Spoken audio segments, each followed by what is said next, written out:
section of geography practicals. And today we'll be looking at cross-section, how to draw a cross-section. When we say cross-section, we are looking at how the terrain on the map will look like in real life or looks like on the real earth. That's what when we say cross-section, that's what we are talking about. How the terrain on the map will look like in real life or looks like on the real earth. That's what when we say cross-section, that's what we are talking about. Now let's look at the various types of cross-section, both the simple cross-section and then the annotated or the labeled cross-section. Steps. Let's see the steps in writing a cross-section. We come to the steps, how to draw a cross-section, whether annotated or simple cross-section. These are the basic steps one needs to take. We begin with the first point is you have to identify the points given. Always, if you have to do a control line, it is definitely from one place to the other. So you have to identify the two places, your starting point and then your end point. So after identification, you draw a straight line to connect the 2 points. After that, you have to determine the contour values. And we will look at all of that. So determine the contour values and then mark all contour lines that cross the line on a strip of paper, indicate the contour values. Identify other features if it is an annotated cross-section. If it's a simple cross-section, this is not necessary. But then if it is an annotated cross-section, you have to indicate all the features that also cross the line you drew to connect point A and then point B. And then using a scale, given, they can give you a scale. Where the scale is not given, you have to choose your own scale. We will look at all of that. You draw vertical lines, that's the y-axis. You draw one y-axis and then you draw another y-axis on both sides of the graph sheet. And then place the strip of paper at the lower end of the graph sheet. The length of point A to point B will be the length of the x-axis. So the y-axis is a vertical line, that's the y-axis. So the horizontal line here, the one at the bottom, is the x-axis. And then the length of that from one y-axis to the other y-axis, it is determined by the distance between point A and then point B. And after drawing your x-axis, where the contour line is, you mark on the graph sheet where the contour line is. So where you indicated on the strip of paper, the contour line, this is at this height. You mark it, you just mark it, small marking. So you mark all the contour lines that appear on the strip of paper. After that, using your freehand, you just you use a line to connect the dots or the contour lines, and then you are done. If it's a simple cross section, you after doing this and then writing your map properties, you are done. But then if it is an annotated cross section, you also indicate all features which appeared on the line. Let's take a look at a question. We'll draw a simple cross section and then we'll draw an annotated cross section. Remember that if in case they didn't write a simple cross section, or they just wrote draw a cross section, mostly you have to draw a simple cross section. But where it is indicated that draw an annotated, then you draw an annotated cross section. So the question says that draw a cross section from point A to point B. And the horizontal scale, that is, the bottom scale should be the same as that of the map. And then the vertical scale is 1 inch to 200 feet. That means that on the map or on our graph, 1 inch will represent 200 feet. It's the same as saying 2 centimeters to 4 units and that stuff. But this is in inches and then feet. The other is in centimeters and then meters. So that is it. And then the question B is, instead of a simple cross section here, you are going to draw an annotated cross section. Let's quickly look at that. If you remember, our first point said we should identify the 2 points given, and it's point A here, it has been identified, and then point B. Okay, so you identify the 2 points. Then you draw a straight line to connect the 2 points. So draw a straight line from point A to point B. So something like this.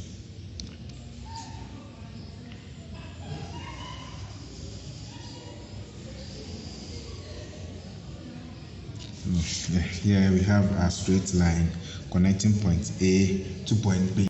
The next step said we should determine the contour interval. Knowing the contour interval will help us to know each contour value. All right, so we can see there's a contour value of 150 here, and then there's no contour value here that we can see. But then when we come to this side, we can see a contour value of 100. That means that from here to here, there's an interval of 50 feet. We've now identified our contour interval. So that means from one contour line to the next is a vertical rise of 50 feet.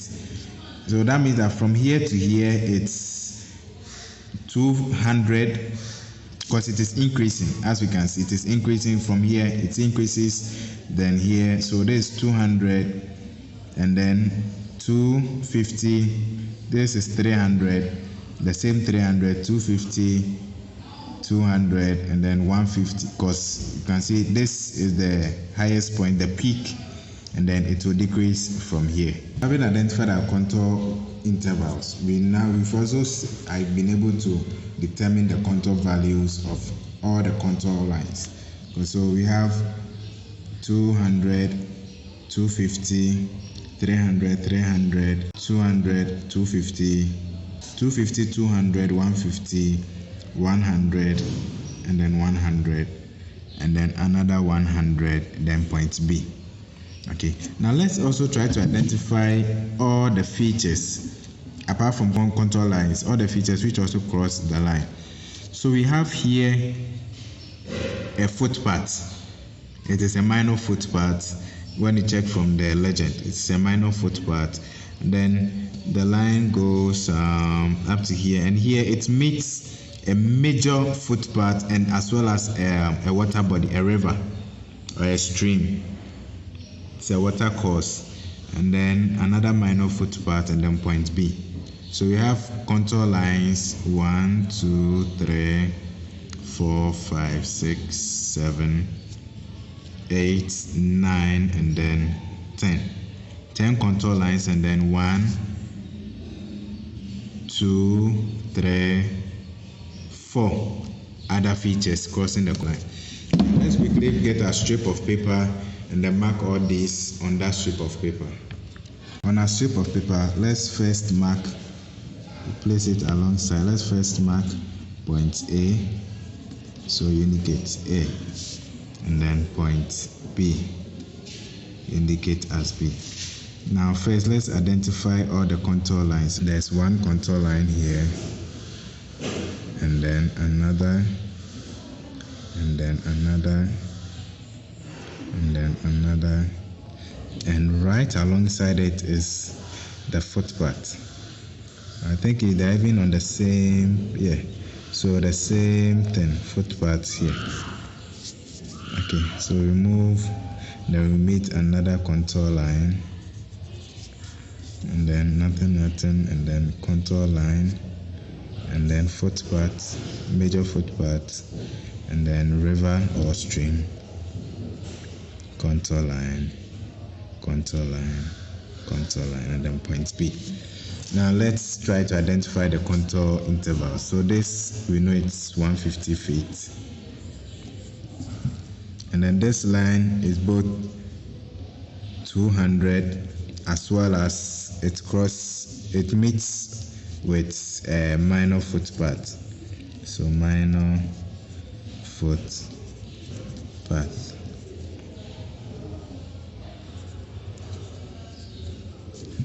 Since there's no space, 1, 2, 3, we write the intervals here. So 3 is 250. Sorry, since it's increasing by 50 feet, and then 2 is also 250. They're the same contour line. You can see they're the same contour line, and then this is the same as the 3, so also 200.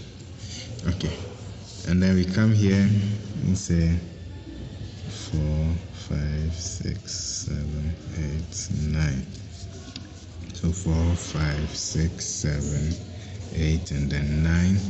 So 4 easily identified as 100 feet contour line. The 5 is identified as a major footpath. The 6 is a river or water body.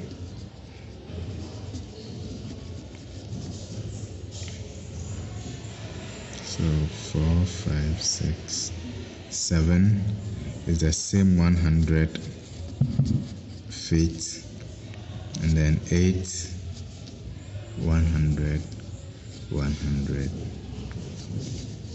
feet. Okay, so that is that.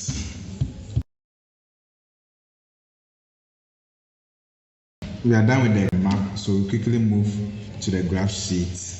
And then on the graph sheet, the first point was to draw two vertical lines, that's the y-axis. But then in drawing, we have to draw based on the scale given. And then the scale given on the board was 1 inch to 200 feet. So it's advisable you use a long ruler. That one, it has the markings in both inches and then centimeters. So here we use the inch on the graph, we use the inch section. So you can say it says 1 inch. So we just draw our lines and then we identify the points.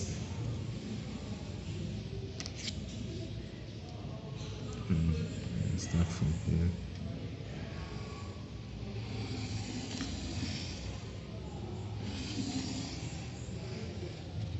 So having drawn the line, now let's mark the 8 inch by inch. So from here to here is 1 inch. So we mark here to here another inch, another, and then another.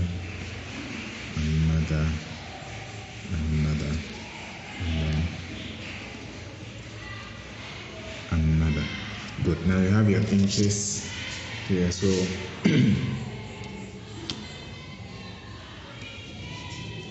this is 0, and then since the highest contour line was 250, I believe, given the scale we're given, since this is not the actual map which the scale was for, it seems we will encounter problems. So here we have to devise our own scale of, let's say, 1 inch to 50 feet, or maybe 1 inch to 100 feet. And I'm sure that one, the graph will be able to accommodate the work. So let's first start with a 1 inch to 50 feet.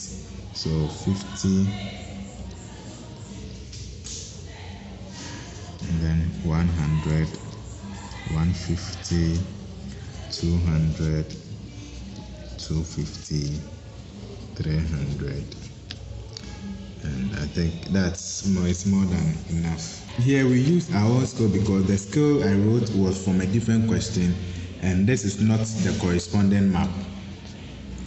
When you are given the work, the scale will be sufficient for the work you are given. So please, when you are given the scale, don't use your own scale, use the scale given. Okay.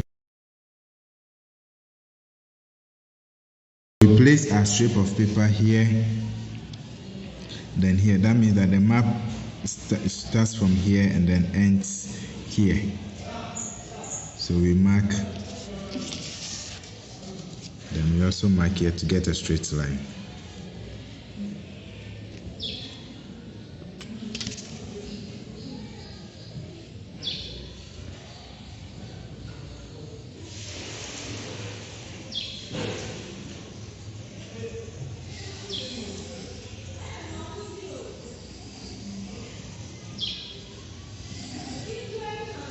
Okay, so it's something like this to get a straight line.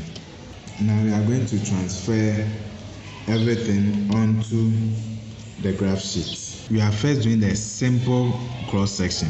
We identify contour lines on the graph. The first line, which is 200 feet, it's here somewhere. So look for 200 feet and then we mark something like this. Then number 2 is 250, which is here between 1, 2, almost to the third one. So 250, 1, 2, then we mark. The third one, 250, also 250, and it is on the third line exactly, so we mark on the third line. The next one is 200, which is 1, 2, 3, 4, 5. The fifth line, 200, fifth line. So 1, 2, 3, 4, 5, 200. We mark. From there, we move straight to 150, which is 1, 2, 3. 1, 2, 3. Yes, on the third one, 150 feet. 150 is here, so 1, 2, 3. We mark. Then the fourth one is 100. 100 is here. 1, 2, 1, 1, 2. So somewhere here. 100. 5 and 6 are not contour lines. So simple cross section, we won't be needing these. 700, 800, 900 are all 100 feet. So we just draw them across. So 7, 8, 9. 7 is here. 8 is here. 9 is 1, 2. So 1, 2. 9 is also here. So that is that. The next step says that we should draw or we should connect dots using freehand. So we begin from here.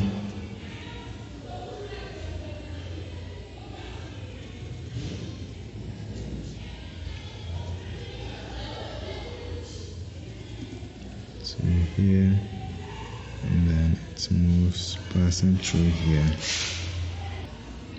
It moves passing, and then straight here.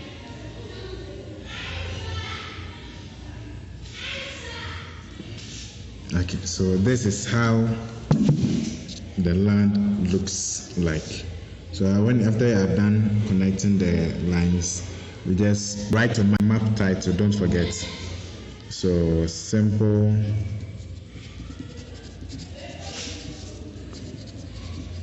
cross section of A and B, and then your scale is 1 inch to 50 feet, and then here the horizontal scale was given us the scale of the map.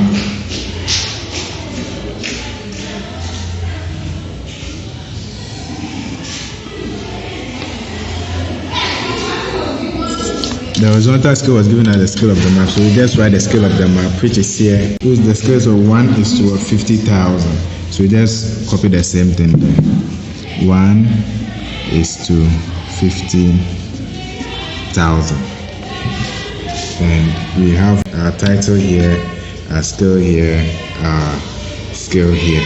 So we are done with a simple cross section. We move to the annotated. The annotated is the same as the simple cross section. Only difference is that where there were features crossing the line, we indicated there. And our first feature was also on the same line as the contour line, 200 feet, and it was a minor footpath. So we write minor footpath. So you indicate that here there was a minor footpath. The next one, the next feature was a major footpath, and it was somewhere here. So we indicate, and then we write what it was: major footpath. The next one was a river, so it was very close to the river. It was very close, and I think that was that. So this is an annotated cross section, and with this being an annotated, the title will change. So it becomes, instead of simple cross section, it becomes an annotated cross section from A to B, and then that is that. You are done with your cross section. Don't forget to write your name or index number. In the WASSCE, it will be just index, so don't forget to write your index number on your sheet of paper. And that'll be all for today.